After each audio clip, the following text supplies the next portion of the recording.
మీరు తీసుకునే అదే మందులు, అదే నాణ్యమైన మందులు, కానీ సగం ధరకే. అవును, మెడ్ ప్లస్ బ్రాండ్స్ పై 50-80% తగ్గింపు.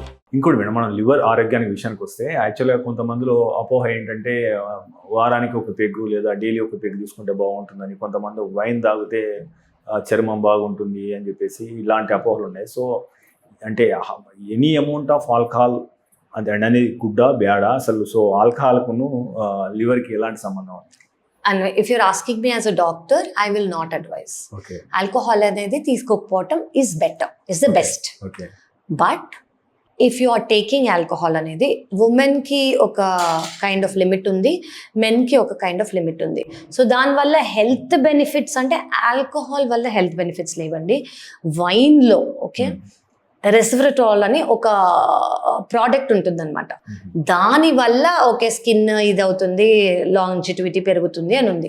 బట్ ఇప్పుడు వచ్చే వైన్స్లో కానివ్వండి, ఈ ప్రొడ్యూస్ అయ్యే వైన్స్లో కానివ్వండి, that amount is not high.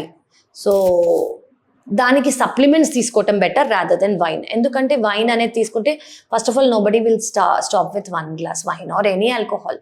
So when you don't stop, దానివల్ల ఫస్ట్ లివర్ అనేది ఎఫెక్ట్ అవుతుంది. ఎందుకంటే మన బాడీలో ఏదైనా లివర్లోంచి వెళ్ళి డీటాక్సిఫై అవ్వాలి, లివర్లోనే దాని మెటబాలిజం అనేది అవుతుంది అనమాట. సో ఫస్ట్ ఎఫెక్ట్ అయ్యేది liver. Is it advisable to drink? No, it is not advisable. But if you are drinking, I think you should restrict. No binge drinking. Binge drinking అంటే అసలు తాగని వాళ్ళు సడన్గా ఒక రోజే మరీ ఎక్కువ తాగేయటం. Okay, that is more harmful than regular drinking. Okay, ఎందుకంటే దానివల్ల చాలా హార్మ్ ఉందన్నమాట.